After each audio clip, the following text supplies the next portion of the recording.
महाकारुणिक तथागत भगवान बुद्ध,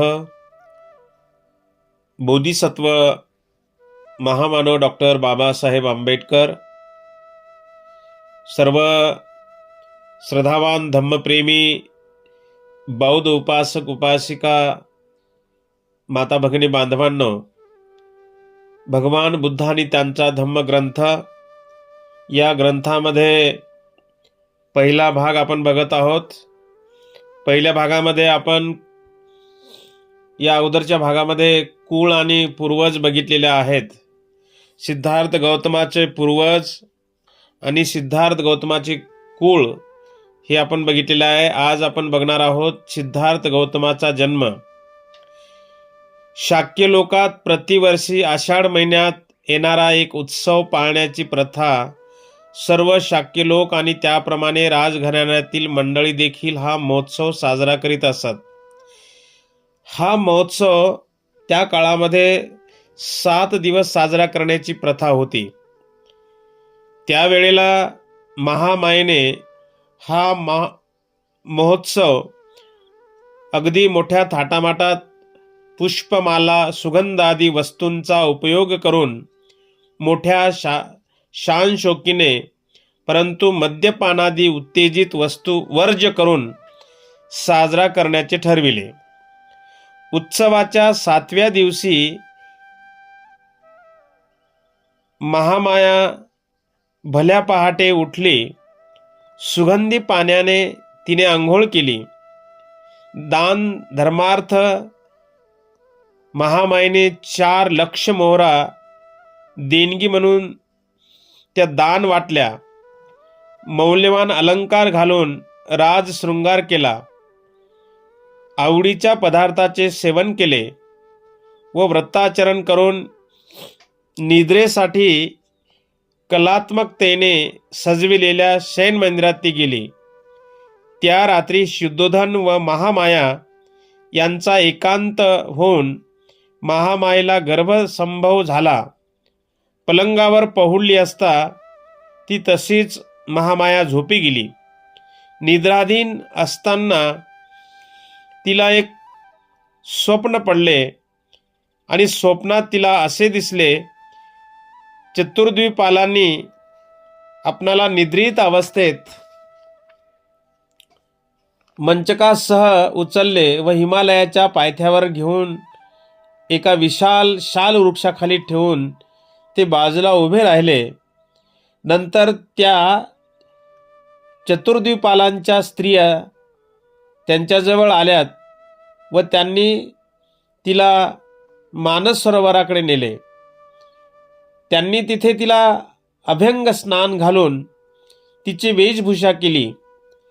तिला त्यांनी सुगंधी द्रव्य घालून फुलांनी असे सजविले की ती कुण्या दिव्य शक्तीचे स्वागतच करण्यासाठी जशी सज्ज आहे. तेव्हा तेवढ्यामध्येच एक सुमेध नावाचा एक बोधिसत्व महामायेच्या समोर प्रकट झाला व त्याने तिला प्रश्न केला की माझा शेवटचा जन्म या पृथ्वीतलावर घ्यायचा आहे. तू माझी माता होण्यास कबूल होशील का? तेव्हा महामायेने झोपेमध्येच महामायेने उत्तर दिले. मोठ्या आनंदाने त्या क्षणी महामायेला अचानक जाग आली. दुसरे दिवशी सकाळी महामायेने आपले स्वप्न आपल्या पतीला अर्थात शुद्धोधन राजाला सांगितले. स्वप्नाचा अर्थबोध न झाल्यामुळे शुद्धोधनाने स्वप्नविद्येत पारंगत असलेल्या सुप्रसिद्ध 8 ब्राह्मणांना बोलावून घेतले. त्या 8 ब्राह्मणांची नावे जसे की राम, ध्वज, लखन, मंती, कौंडिन्य, सुयाम, भोज व सुदत्त अशी त्या 8 ब्राह्मणांची नावे आहेत. शुद्धोधनाने त्यांच्या स्वागताची यथायोग्य खूप तयारी केली. त्यांनी सेवकाकडून जमिनीवर पुष्पवर्षा करून त्या ब्राह्मणांसाठी उच्चासने मांडली. त्याने त्या ब्राह्मणांची पात्रे सोन्या चांदीने भरून मृत मधुयुक्त व साखर मिश्रित दूध भाताचे सुग्रास भोजन देऊन त्यास संतुष्ट केले.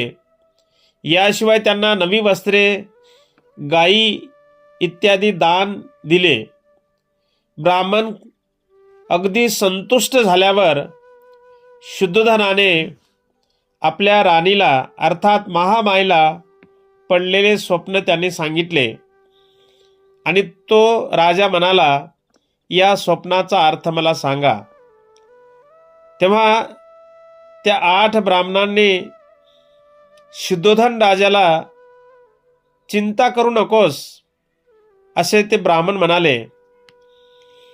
तुला एक असा पुत्र होईल की जर तो संसारात राहिला तर तो सार्वभौम सम्राट होईल व ग्रहत्याग करून जर तो संन्यासी झाला तर तो विश्वातील अज्ञान अंधकार नाहीसा करणारा सम्यक समृद्ध होईल. त्या काळी भविष्य वर्तवण्याची प्रथा सर्रास सुरू होती. पात्रातील तेलाप्रमाणे महामायेने 10 महिने बोधिसत्वाला आपल्या गर्भात धारण केले. तिचा प्रसूती काळ जवळ येऊ लागला. प्रसूतीसाठी आपल्या माहेरी जाण्याची तिने इच्छा आपल्या पतीकडे अर्थात शुद्धोधन राजाकडे व्यक्त केली. आपल्या पतीला ती म्हणाली, माझ्या पित्याच्या देवदह नगरीला मी जाऊ इच्छिते. तेव्हा शुद्धोधन राजा महामायेला म्हणाले, तुला ठाऊकच आहे की तुझ्या इच्छेप्रमाणेच होईल. खांद्यावर वाहून नेतात अशा सोन्याच्या पालखीत बसून शुद्धोधनाने मोठ्या लवाजम्यासहित तिला तिच्या पित्याच्या घरी पाठविले. देवदहला जात असताना महामायेला शाल वृक्षाच्या एका उद्यानवनातून आणि फुलांनी बहरलेल्या तसेच पुष्पविरहित अशा वृक्षांच्या आल्हाददायक गर्द वनराईतून जावे लागणार होते. त्यालाच लुंबिनी वन असे म्हटले जाते. लुंबिनी वनातून पालखी नेली जात असताना ते वन स्वर्गीय अशा चित्रलता वनाप्रमाणे किंवा एखाद्या महाप्रतापी राजाच्या सुसज्जित बाजारासारखे भासत होते. बुंद्यापासून ते फांद्याच्या शेंड्यापर्यंत तेथील वृक्ष फुलाफळांनी ओथंबले होते. त्यावर नाना रंगाचे असंख्य भ्रमर गुंजारत करीत होते आणि निरनिराळ्या प्रकारचे पक्षीगण मंजूळ स्वरालाप करीत होते. तेथील ते मनोहरम दृश्य पाहून महामायेच्या मनात तेथे थांबून काही काळ क्रीडाविहार करण्याची इच्छा उत्पन्न झाली. म्हणून तिने पालखी वाहणाऱ्या सेवकास आपली पालखी शाल वृक्षाच्या कुंजात नेऊन उतरविण्यास व तेथे उभे राहण्यास सांगितले. महामाया पालखीतून उतरली व तेथील एका सुंदर शाल वृक्षापर्यंत चालत गेली. त्या शाल वृक्षाच्या फांद्या वाऱ्याच्या मंद झुळकीने वर खाली हिलकावत असलेल्या पाहून महामायेला त्यापैकी एक फांदी हाताने धरावीशी वाटली. सुदैवाने एक फांदी सहजगत्या तिला धरता येईल एवढी खाली आली. तेवढ्यात महामायेने आपल्या पायाच्या टाचावर उंचावर करून ती फांदी हाताने धरली.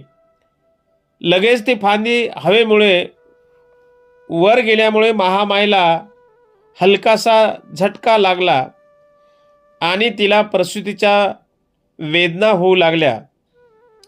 त्या शाल वृक्षाची फांदी हातात धरली असताना उभ्यानेच महामायेने सिद्धार्थ मुलाला जन्म दिला. त्या बालकाचा जन्म ख्रिस्तपूर्व 563व्या वर्षी वैशाख पौर्णिमेला झाला. शुद्धोधन व महामाया यांचा विवाह होऊन पुष्कळ वर्षे झालेली होती, परंतु त्यांच्या पोटी संतान नव्हते आणि म्हणून पुत्रप्राप्ती झाली. तेव्हा शुद्धोधनाने व त्यांच्या परिवाराने आणि सर्व शाक्यांनी पुत्र जन्माचा तो उत्सव मोठ्या हर्षोल्लासाने थाटामाटा साजरा केला. पुत्र जन्माच्या यावेळी कपिल वस्तूचे राजपद भूषवण्याची पाळी शुद्धोधनाची होती. अर्थातच त्यामुळे शुद्धोधनास राजा म्हणत असत आणि त्या बालकाला राजाच्या पोटी जन्मास आल्यामुळे त्या बालकाला युवराज म्हणून संबोधण्यात येऊ लागले. अशा पद्धतीने सिद्धार्थ गौतमाचा जन्म आज या ठिकाणी आपण बघितलेला आहे. तो जन्म कसा झालेला आहे आपण निश्चित आज बघितलेला आहे. तर आज आपण इथेच थांबूया. नमो बुद्धाय. जय भीम.